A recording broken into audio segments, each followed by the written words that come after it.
What up, squad? It's your boy Knockout360 here with another video for you guys. So as you can tell, I'm in a car. That makes this a bit of a car vlog. I'm going to do something a little different today. But basically, car content, car shows, car reviews, car meets, anything and everything car related happens on this channel. So if you're into that, make sure that you stick around because you're in the right place. For everyone else, hit that subscribe button as well as that notification bell so that you know what's coming out, what is coming out and when it's coming out, right? Hit that subscribe button as well as that notification bell. I'm gonna say it again. The purpose of this video, guys, we are talking about, boom, right there, Waze. Let me get you guys in focus. I'm wearing my GoPro, so disregard. But a lot of you guys were asking me in my last video, basically how I use Waze, right? I made that video about Waze being the best police radar, the police detector, or what have you, even better than whatever detector you're using. Currently, I'm using the Uniden R3. Yeah, R3, not R7. R7 is the new one, the R3. And it's good, but it's not great. It's, you know, temperamental. It's somewhat reliable, but not as reliable as it could be and should be. Waze, once again, is similar to that. It's good, but it's not great. Basically, you're using the greatest resource that we have around us, which is other human beings, right? We're using other human beings to report when they see a police officer, report when they see an accident, report when they see a disabled vehicle or something like that. You know, humans, we mess up. And not only that, but if I'm a police officer and I'm sitting in my cruiser and I got Waze up and I notice that somebody just dropped the pin on my location, guess what I'm gonna do? I'm gonna get up and move.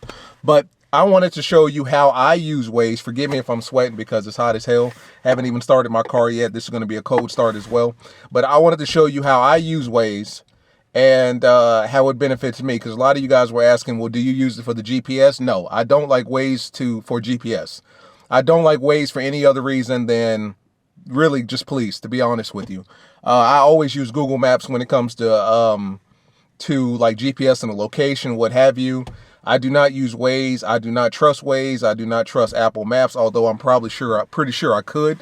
I just don't. I think Google Maps is the way to go. But I always have Waze running at all times, whether it's in the foreground, as in the app that's on my screen, or whether it's in the background. A lot of you guys were asking me what I meant by the background. Well, I'm going to show you. All right, so let's go ahead and get a little cold stizzart. Oh, yeah. Expand. Oh, SCATPACK's not SRTs? What that say? What's that say right there? Laser. As you can hear, that's Uniden going ham, letting you know what's up. What do I have? Nothing. I don't have anything up at this point. Now, to my understanding, boom. So we got Waze up. I'm going to probably blur this out because it's got my home address right now. As you can hear, that Hemi doing what it does best. But I've got Waze running right now, right? It's the app in my foreground. So in other words, it's an app that, you know, you're going to see on CarPlay. But let's, for instance, say I don't want to use Waze for the GPS, but I do want to keep it open. It's similar to the iPhone in the sense that once you open up an app, as long as you don't manually close it, it's just going to run in the background. Like I said, I like to use Google Maps. That's Google Maps. So boom, I've got Google Maps up and running. Let's just take a look at how Waze is going to work while you're driving. Like I said, this is exactly how I use Waze every single day. I don't always like using Waze for GPS. I never use it for GPS, to be quite honest with you, but I always have it running, and I'm going to show you that no matter if you have it running in the foreground or background, it's still going to give you alerts as to what's going on. And it's going to mute your music too and let you know that, you know, something's going on. It's going to give you an audible alert as well as a visual.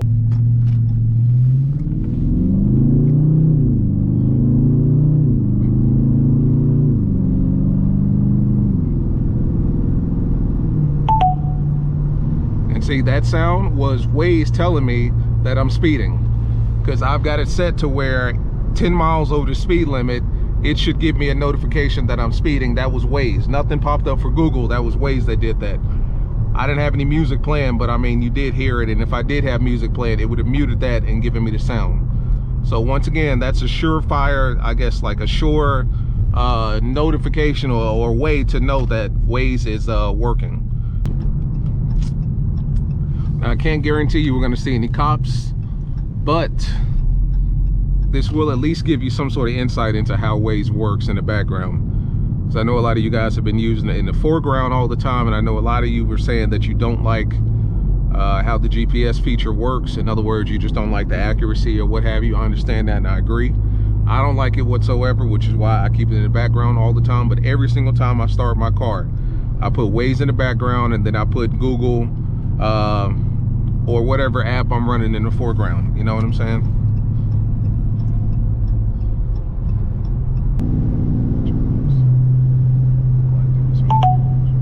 Once again, that's the audible notification from Waze that I'm speeding. It doesn't give you a visual, but if you're actually looking at, look at that trash. If you're looking at Waze, the speed limit sign or whatever will turn red to let you know that, you know, that's why you're getting that notification. Let's see if we switch.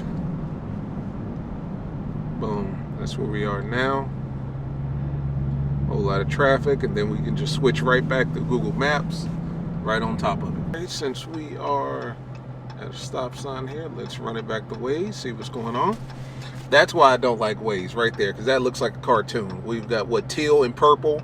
I don't like none of that. None of that looks like a map. That looks like a Game Boy map or something like that. Like back when you used to play, well, now you see Google Maps pops up on top of Waze. So for instance, if you like using Waze and maybe you just like seeing the display or whatever, you can use Google Maps in the background and it'll give you periodic notifications like that. And then of course, if you click on it, it's going to take you right back into Google Maps. So I mean, ultimately, that's kind of what I was talking about in this video. For some reason, apparently nothing is going on in Charlotte. There's no debris, there's no disabled vehicles, there's no cops. It's just me speeding, which is once again that notification that you just heard. But that's how I run Waze whenever I drive, guys. As soon as I get in the car, I turn Waze on or I activate it, and then I put Google Maps on the background. You know what I'm saying? Just because I trust Google Maps. I think it's a better Maps app and all that good stuff. But I also want Waze in the background so that it'll tell me where the police are. Personally, I don't care about disabled vehicles and stuff in the road, because obviously I'm paying attention, so I should be able to see that myself. But I do care about 5-0. You know what I'm saying? And that's the purpose of Waze, if you ask me. Anything else, I don't use Waze for anything other than that. Just for the cops. And apparently there are no cops in the city of Charlotte right now. On Tuesday, May 10th, May 11th, there's no cops in the city. So unfortunately, I wasn't able to give you that type of notification, but this is how I like to run it, guys. And this is how I suggest you run it. Run it in the background. It may get annoying. And to my understanding, you can go into your settings and change what you get alerted for. Like, if you don't care about disabled vehicle or, you know, debris in the road, stuff like that, I think you can uncheck that box. Even if you don't like hearing about police for whatever reason, I don't know why you would do that, but you can also uncheck that box so that you just get updates for the bare essentials. Like with me, I think I unchecked the debris in the road. I don't care about that. I still have it set for disabled vehicle and of course police. You know what I'm saying? Police presence. I think that's how it's actually listed, is the police presence ahead, or whatever the case may be. But that's how I have it set. Now, you can do as you please.